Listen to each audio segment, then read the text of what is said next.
Teresa, and I'm Christina Bachini. And together with Lindsay Wheeler, we founded Awakening Creativity. It's an organization dedicated to empowering practitioners who want to add more creativity to their practice. So that's a little bit about Awakening Creativity. However, today I'd like to welcome Teresa Wilson. Hello, Teresa. Hello, thank you for having me. Yes, and I understand that you're a pioneer in the use of shadow work, and that you work for curious coaches committed to growth and self-discovery. With years of experience as a coach and a coach supervisor, Teresa, that's you, has dedicated your work to helping individuals explore the hidden aspects of themselves. Very similar to what we do, but in a slightly different way. You run transformative retreats called Meet the Shadow and guiding participants on a journey towards deeper awareness and personal evolution. Is that a reasonably good description of you and who you are and what you do? I always love when somebody else does the introduction because introducing oneself is often the hardest part. So thank you for doing that. I will make one small correction, actually. I wouldn't consider myself a pioneer in shadow work, um, but I am pioneering the use of shadow work for coaches. Oh, Um, so oh, kind of okay. overlaying it on core competencies and thinking about how coaches can use shadow work to deepen their presence. That bit, I would say, yeah, that's I'm pioneering that part, but certainly not pioneering shadow work. So, when we first spoke and I invited you to be a guest on here, I asked you because this sort of feels quite important to me to tell me about a song that you were interested in and that you liked. And I've listened to that song, Joni Mitchell. I think most people who know anything about Joni Mitchell will definitely know this. So, if I was to ask you, looking at life from both sides now. What is it about this song that inspires you? What is it that you kind of take from it, possibly in relationship to your shadow work? Mm. It's funny, even recalling the song, I feel the emotion present. I find it so incredibly moving, particularly the re-recorded version. She wrote it when she was very young, and then she recorded it again when she was much older. The cadence of her voice, has changed. She's grown into the lyrics, and I'm just so deeply touched by um, this ongoing inquiry, really, around what it is to be alive. And for me, one of the most beautiful words in the English language is and that we get to be this and that, and that we have capacity for contradiction, and that we don't have to make sense. That really transformed my outlook. And it's so curious to kind of think that mm, that should be obvious, and yet it isn't for so many of us. We are pigeonholed. We're told this or that, and be the good girl, and we collect our labels and then do the very best we can to kind of shoehorn an identity into this acceptable version of ourselves. And so this song really is an invitation to continue to expand and say yes to both sides now. So to both sides now, and how would you say that is similar to shadow work? I mean, that's what shadow work is for me. It's about turning and saying yes to all of the potential that we haven't yet brought into consciousness. That's all. It is ours anyway. And for me, it's a shadow work is a journey of homecoming, creating the ground so that we can say yes to that too, that's been discarded and unwelcomed and given the cold shoulder you know. Um, Shadow work is simply, the way of softening the heart, laying the table, like beautiful Rumi poem, um, and and saying yes, hello, you too. So when did you sort of realize that coaching and in particular shadow work was really the professional for you, the thing that you wanted to embrace and yeah, take that forward. So I think it's a two-part story, and I became a coach on the back of a career in community development. And I used to do a lot of kind of confidence building training. And I remember one group of women that I work with in particular, who were all going to make great changes in their lives, Right. um, including leaving an abusive partner, and somebody who'd never had a job was going to set up a cupcake business. And they were so, in the most beautiful way possible, so full of themselves, as a consequence of the training. This confidence emerged. And then the training course ended, and I left them, and I was devastated. And I thought, I want to go on that journey with them. Right. And Okay. that really sparked the idea of coaching, but taking coaching into environments where it isn't typically found. So not boardroom coaching, but in those deprived communities. And I coached in prisons for a number of years, as a way to kind of, take that mission, where taking coaching to where it wouldn't usually be found. Um, so that sparked my journey as a coach. Right. Okay. But then what I found is the more coaching I did, you would think that my confidence would increase, but actually my inner critic got louder and louder and louder. Okay. So back to this binary, get to the end of a session. Was that a good or a bad session? Was that good or bad? Hmm? Hmm? And usually it was bad. And if it was bad, I was bad. And shame would come rushing in. And I thought about quitting the profession a few times, actually. Um, because it was too hard on my soul. I was so hard on myself. It was a tough landscape that I created for myself. So I'm going to just sort of step in there. So was that your shadow, do you think, that was sort of showing itself to you saying, "Oh, you're not good enough. You're not good enough. Why are you doing this kind of work?" So You, how dare you? Exactly. that's how you started to become interested in the shadow when, you sort of realized that your inner critic was not helping and not helping you to do things. And very often the shadow is the thing that kind of starts undermining us and undermining our abilities and who we are. And Of course, yeah, that undermining is an energy, and the energy is simply an invitation. And if we know how to follow the threads and language that invitation, then we can find the gold. So, but the way that I got there to kind of understanding the potential of shadow was via Gestalt. I went along to a week-long Gestalt for coaches, deep dive, and there I found the paradoxical theory of change. yeah, yeah, yeah, yeah. And that really, gosh, I can feel my shoulders dropping as I think about it right now. You have so much permission that it wasn't about getting it right or wrong. My for me as a coach, it was just about becoming more of who I was. Yeah. And in life, how could I become more of who I am and bring that to my coaching? And it was that in particular that then sparked my interest that took me into shadow work, and I haven't stopped since, quite frankly. And when you think about shadow work, what do you mean by shadow work? What is it that you're the essence of the way that you perceive the shadow and how you work with it? That's mine too, Mm, mm, mm. in essence, that it's this incredible resource. I don't I don't speak I don't yet know.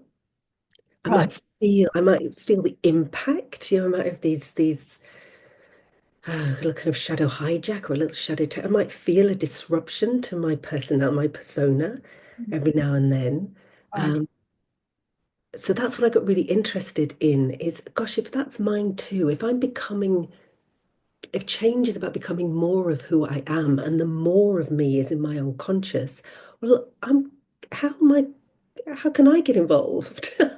How can I access some of that? How can I speak the language of the unconscious and create a bridge so that I can start to bring some of that more of me into my field of awareness Yeah, right. and That make use of what it. I sort of talk about is the shadow has such an energy that can be used to positive. Yeah. And when we try and hide it, then actually that's energy that is not accessible to us to use.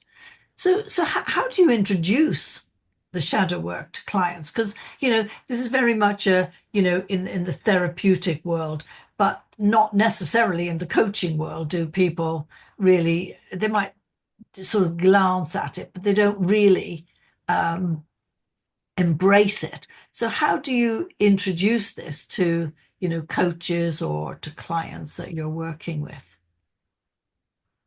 I mean, one of the things that I know to be true about coaches, that the vast majority of coaches, is that they're gorgeous souls who are Mm, mission-led, who really want to do, the very best job possible for the clients that they work with. They really lead with heart.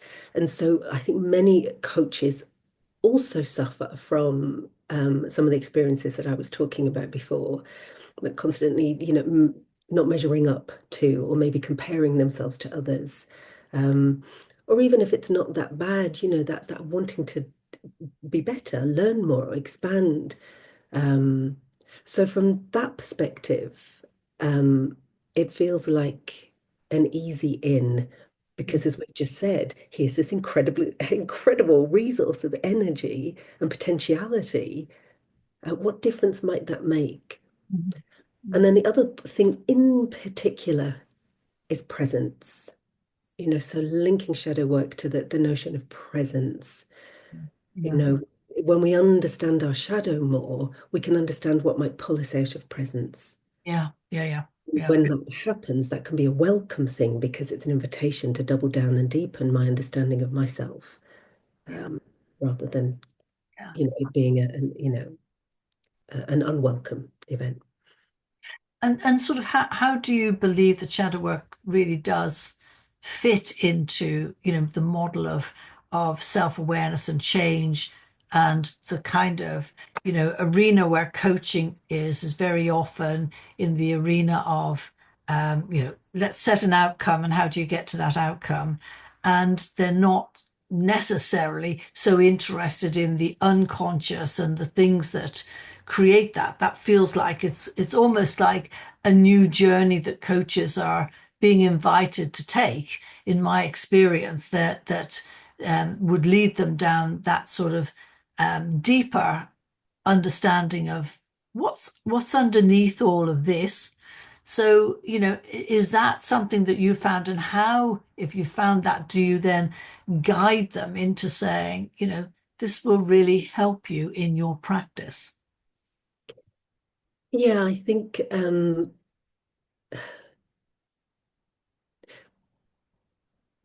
a lot of the coaches that I know tend to have that natural curiosity for kind of what's under the line, if you like. I don't know so many coaches who, I'm thinking of the Charlotte Sills matrix, the contracting matrix, which I haven't looked at for years, but there was the kind of above the line behavioral transactional stuff, and Ah, then, the kind of below the line, slightly more relational, emergent stuff. And actually, a lot of the coaches that I know play in that playground of emergent, relational, um, um, that way of working. Um, it's more fluid. ah, Um, so yes, of course, there are goals and outcomes, and there is that understanding that there's a human sitting in front of us. Um, and so, given that, this idea of self as instrument, actually, if we just take the focus back here and keep refining your relationship with yourself, that emergent the resonance that's available when you're not being hijacked or triggered or taking out of presence, that resonance yeah, yeah. um, means that the client is just going to have greater capacity to do their work anyway. Um, I think that idea that but it's like making sure that the coach themselves has enough understanding of their own shadow and how it plays out and how it, hijacks them and all that kind of thing before they start introducing that to their clients. Because I think otherwise, if you don't understand your own shadow and what goes on and how it can infiltrate the work that you're doing, whether it's through projection or whatever label you want to put on it, then I think it can be really quite hard. And when we first sort of talked, and I think that you were very interested in creativity and introducing creativity, and I'm just wondering where you are with that interest, and have you explored and experimented with creativity, and if so, how have you introduced creativity to the shadow, really, and to the shadow work that you do? Yeah, it's interesting because when I have dropped bits of um I mean, there's broad creativity, the whole, kind of coming on a retreat and saying yes to exploring your shadow an act of itself, a yes to creativity. Um, but then, the more kind of the things that you might, if you were to look at them and say, oh, that's a creative act, those things, when I have introduced them, they've had the greatest impact. So getting people to draw apart, it's common catchphrases, and really bring it to life on the page, and then share that has been really impactful for people. And they can't necessarily draw, and they don't have to. Something just comes up from the page. Um, or I have some beautiful archetype cards. Right. Perfect. And Yeah. again, the imagery on the cards is so rich. And I know, weeks later, people will message and that the archetypes are still so alive. So it's those things that catch, they yeah, something catches. I don't even quite know what I mean by that, but you'll know. Well, I mean, as you're talking, I'm thinking it's sort of like the randomness of a card. You choose a card, you've no idea what's going to be on that image, and then when you look at it and start thinking, how is this connected to me? Then I think what can happen is it goes to, I love the idea that if I ask you a question, your mind is going to try and find an answer. So when you ask the question, how is that connected to you? The unconscious is going to tell you. It's going to find a response because that's what we're sort of programmed in a way to do. We're programmed to do that. So, Mm. yeah. So thinking about, today and our little discussion and things like that, is there anything that you want people to know about your work that you haven't yet said anything about during this time that we've been exploring together? So I guess what I would say is I think I would underscore the point that my fascination for shadow is about the personal development aspect that then becomes professional development. I'm not so interested in supporting coaches to do this at other people. I Right. think that's a different skill set. Yeah, that's And I really think, useful. Yeah. yeah, this for me is more than sufficient, added into your self-reflective practice. Um, and I couple shadow work with self-compassion. For me, they go hand in hand. Um, so creating the environment that says yes, that says welcome, that says I am willing, and to strengthen the presence of self so that self can mediate with parts. So, that I would say that more closely, I guess, underscores the things that really matter to me and are important to me. And then what I do is just give people a skill set, a toolkit to take away. And it's a life's work because you'll know this to be true. I always say the shadow marches to the beat of its own drum, Yeah. So Has lovely ways of showing itself when you least expect it. it's absolutely an ongoing journey. And then the tools are just there to kind of help facilitate that ongoing emergence. I mean, and I think that is so refreshing because I know about own journey. I never started my journey in order to help other people. I started my journey because I really needed to understand myself better and, some of the behaviors and things that I was doing that were not helpful in my journey. And I never really thought of ever using it with other people. I just was interested in my own development. But from that place of really gaining understanding of myself, I then was able to branch out. Whereas what I notice is people often don't do much self-reflecting, but they say, "Oh, that looks good. I'd like to be able to do what you do," and off they go and do it without really understanding themselves as well as they probably need to in order to work with others. Now, this is just purely my kind of perception of, what is the best thing that you can do is the more I know myself, the more able I am to help other people without projecting my stuff onto them or whatever. So I think what you're saying really fits very well with my belief as well, or our belief, and Lindsay and myself's belief about, we always say to people, you need to go into the breakout rooms because you need to be a practitioner and you need to have been practiced on in order for you to fully understand what changes and what goes on inside. And I think that probably matches where I think what you're saying really.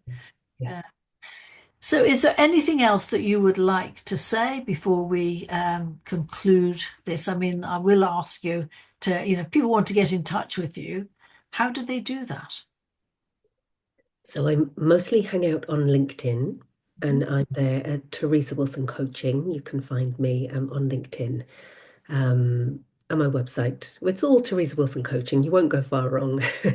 You'll find me there. Or Teresa. hello at Teresa Wilson Coaching if you want to drop me an email. And I'm so delighted to talk to you about this today. It's a topic I just love to talk about. So I'm always open for a virtual cuppa as well. So if people Yeah. are interested and would like to just I guess geek out a little bit and have a cup of tea and ask, and just talk about this stuff. I'm genuinely always open to saying hello to people and having a chat. So thank you so much, Teresa. You're my first. So Of many. hopefully first of many. Really enjoyed that. Thank you so much. Okay. You're welcome.